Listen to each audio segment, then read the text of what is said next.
Vinicius versus Xabi Alonso. This situation is getting extremely serious. Some of you might think this whole quarrel started just in the El Clasico. No, it is way deeper than that, and I'll break everything down in this video. So, in the game in the El Clasico, when Vinicius saw his number up in the board, immediately said, me. He said it like 5 times. He was shocked. Immediately he left the pitch. He went down into the tunnel. He said something going to the tunnel. He said, I will leave. I will leave the club. He said, always me.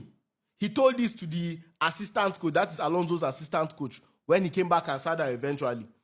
Xabi Alonso also said, while Vini was going, he just whispered to himself, come on, Vini, damn it. Like, he didn't like how Vini reacted. Now, just to make it clear, I understand Vini's reaction. I understand his anger. He was, I think, the best player in that game. I know he didn't score assists, but if you're watching that game, he was the one that was putting the whole Barca defense under tension. He was doing it offensively and defensively. But where I'll criticize Vini is the fact that he went down the tunnel. You can go back to the bench and sit down and throw a bottle or something like that. That is fine. But the team comes first. You are not bigger than the club. No. So I understand Vini's anger, but I think there was an overreaction to an extent. I know I'm not in his shoes, so I know I can be here and giving advice, but no. Vini should have sat down on the bench and, still support the team. I know he came back eventually, but I don't think he should have gone to that extent. Now, moving on.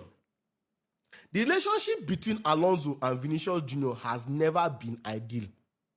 Alonso had planned to bench the player in Real Madrid's Club World Cup semi-final against Paris Saint-Germain in July, before right-back Trent Alexander-Arnold suffered a muscle injury, and ultimately Alonso played Vini on the right wing instead of his preferred position on the left, where he was ineffective in a 4-0 loss. So far back as the Club World Cup, he has been wanting to bench Vini.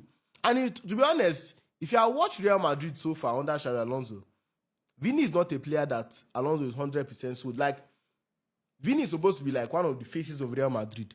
One of those untouchable players, one of those players that plays 90 minutes every game. But Xabi Alonso doesn't share that same sentiment. Now, Vini Jr. did not appreciate that and has not felt comfortable with Alonso, who was appointed in May. Since then, the Brazilian's camp has predicted that it's not going to be easy. The winger has only finished 3 games of 10 games in which he has started.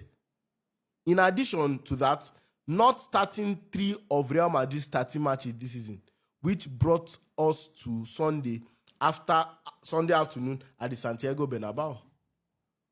This season, if you have been watching Real Madrid well, you know that it is only recently that Xabi Alonso started starting Vini every game. When they were playing Real Oviedo early this season, he was on the bench. Vini was on the bench. That time he was not performing, so it was understandable. But in Vini's mind, you have to keep starting me because I'm one of the most important players at Real Madrid. Now, one of the things that this whole saga has shown me is that who is Vini? Who does Vini think he is currently versus how do Real Madrid value him? I think Vini currently thinks that, okay, before Kylian Mbappe came, I was supposed to be the best player at Real Madrid. I was the player that you guys pushed me for the Ballon d'Or. I won you guys the Champions League. I did all this. I did all that. So in his mind, yes, I'm going to be the most important player at Real Madrid for many years. Perez lover for many years. That is Kylian Mbappe finally agrees to come. It is settled. And Mbappe automatically becomes the main man in the team. He becomes the man that carries all the headlines, etc., etc. No matter you want to hate on Vini, it must be tough for him to swallow that pill. It must not be easy at all. That's one of the main reasons why now for Vinicius Jr.'s contract, it is taking a whole long time. It might look like, Vinicius might not even renew his contract at all. Because Vinicius, if you look at him, it looks like the player that's supposed to even retire at Real Madrid. Supposed to be there for many, many years. Because when Vini came to the club, Vini was playing rubbish. Vini was very wasteful, stuff and that. But Papa Perez knew that he was talented and he kept faith in him. And now, 7 years later, he's a world-class player, He has pushed for the Ballon d'Or, etc. But now, Papa Perez sees Xabi Alonso as Real Madrid's Pep Guardiola, as the manager that will start a dynasty with them. So the question is, who will Real Madrid rather lose if it comes to it? Would they rather lose Xabi Alonso or Vini? I think in Perez's mind, he already knows.